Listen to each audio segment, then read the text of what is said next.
Hey everybody, Lieutenant PK here. Today I'm going to be talking about a criminal traffic violation that many law enforcement officers don't even realize exists, and that is the use of another person's disabled parking permit, 320.0848. It's a second-degree misdemeanor. Once you know what to look for, it is not going to be difficult to find people violating this statute. There are a lot of people out there that use the disabled parking permits of, say, grandparents or disabled friends, relatives, even deceased people, because they don't want to walk all the way from the back. On any given afternoon or weekend, I could spend less than 30 minutes in, say, a Publix or Walmart parking lot and find numerous violations. Let's take a look at the Florida state statute we'll be charging people under, 320.0848, subsection 7. There's actually three different types of violations in this section. The first one is any person who fraudulently obtains a disabled parking permit. Number two is what we're talking about specifically in this lesson, any person who unlawfully displays a disabled parking permit that belongs to another person while occupying a disabled parking space or an access aisle, while the owner of the permit is not being transported in the vehicle. And the third violation, any person who uses an unauthorized replica of such a disabled parking permit with the intent to deceive. These are all going to be second-degree misdemeanors. Since the majority of the violations you find will be on private property, say in the parking lot of Walmart or Publix, you can expect at some point for someone to challenge your authority to enforce state statute on private property. That's where it comes in handy to know this statute. 316-1959, Handicap Parking Enforcement. The provisions of handicap parking shall be enforced by state, county, and municipal authorities in their respective jurisdictions, whether on public or private property. Let's talk about the disabled parking space itself. You need to look for two things. One of them is the sign to say disabled parking only. It should have the international symbol of access. That's that little wheelchair symbol. We also want to have paint on the pavement, blue lines, and another international symbol of access. There are more detailed requirements for disabled parking spaces at Florida Statute 553.5041, but as a law enforcement officer, you don't have to know all those because of this statute. 316-1955, subsection 1, the violation may not be dismissed for failure of the marking on the parking space to comply with that statute I mentioned before, if the space is in general compliance and is clearly distinguishable as a designated accessible parking space for people who have disabilities. This part's important.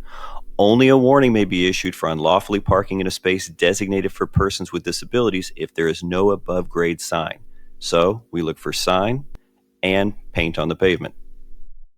Now I'm going to show you the steps to conducting one of these investigations and share some tips with you on how to head off some common defenses that people come up with when they go to court. The best way to do this is to go to a shopping plaza at a time of day when there's a fair amount of traffic and to park near the disabled parking spots. You can be in a marked unit. It won't matter. They're still going to do it. Pay attention to cars entering the parking lot to see if they drop off someone disabled at the door or go straight to a disabled parking space. For this next part, you're going to be developing your reasonable suspicion to believe that someone is in violation of this statute. Now you may be thinking to yourself, well, can I just look at somebody and know if they have a disability? No, not necessarily. But if you read Florida Statute 320.0848 that contains the requirements for doctors to follow when issuing a disabled permit, you'll see just how restrictive they are. Here are a few examples from that statute. Inability to walk without the use of assistance from a brace, cane, crutch, prosthetic device, or other assistive device. The need to permanently use a wheelchair, use of portable oxygen, severe limitation in the person's ability to walk. That's not a complete list. You'll have to go through 320.0848 yourself. But you're getting an idea that these are things that should be obvious when you're watching the person exit a vehicle. So if you see the person exit the vehicle and they don't have any apparent disability or difficulty walking, then you should make contact and introduce yourself. The interview portion of the investigation is important, not only to find out if the person's in violation of the statute, but also to head off some common defenses that they may come up with later when they go to court.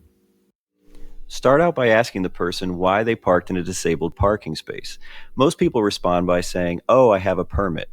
Make note of the answer.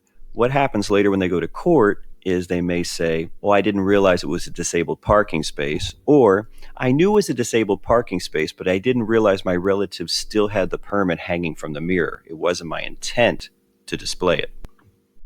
Next, ask the subject if the permit is issued to them or to another person. In my experience, about 60% of people will lie and say it's theirs, even when it's not. If they claim it's their permit, ask to see their driver's license and the disabled permit itself to confirm. What I usually tell people is, hey, I always want to make sure you have a disabled parking space, and that's why we check. If the person lied, this is normally when they get the panicked look and they come clean. Even if they told you the truth and said it wasn't theirs, ask for that driver's license and the permit anyway, because we're going to proceed to the next step. To figure out who the registered owner of a permit is, look at the permit and look at the decal, which ironically is not shown on my example here. Underneath the month and year of expiration, in very small font, you might need your reading glasses, is going to be the DL number or ID card number of the registered owner. If it says no ID card, then it's most likely issued to a child under the age of 5. You can figure out who it's registered to by either asking, do you have a registration for this? And if they don't, you can write DHSMV directly with the actual placard number. In the case of disabled license plates and disabled veteran license plates, all you have to do is run them, and if there's more than one registered owner, it'll indicate which one is the disabled one. By far, the most common defense you're going to hear when someone goes to court is that they were transporting the disabled person and that they had just dropped them off or were about to pick them up when you got them. So, to head that one off, always ask where the registered owner of the permit is at that moment and lock in that answer. If they say, hey, they're in the store, well, let's go talk to them. Most people go, okay, they're not really in the store. It's pretty easy, right? But what happens if you get somebody who's uncooperative? The person refuses to show you their driver's license or the placard. Well, we've got a good statute for that one too. 316-1955 1D. A law enforcement officer or a parking enforcement specialist has the right to demand to be shown the person's disabled parking permit and driver's license or state identification card when investigating the possibility of a violation of this section. If such a request is refused, the person in charge of the vehicle may be charged with resisting an officer without violence. Depending on your department policy, at this point you can either make a physical arrest or issue a UTC with a court date. Let's talk briefly about what to do with the disabled permit itself. Florida Statute 320.0848 subsection 8 authorizes you to confiscate the permit. The permit must be held until court. Once a judicial finding has come out of either guilt or the person's pled no contest, then the permit itself must be destroyed. Under no circumstances can it be returned to the owner. That's important. The law also requires you to notify DHSMV anytime you confiscate a permit. If 2 permits issued to the same person have been confiscated, then DHSMV will refer the information to DCF for the investigation of a potential abuse, neglect, or exploitation of the permit owner. You can notify them online. The web address is on the screen, and it takes less than a minute. Well, that's it for today. We covered a lot of information, so feel free to watch this video more than once. Stay safe.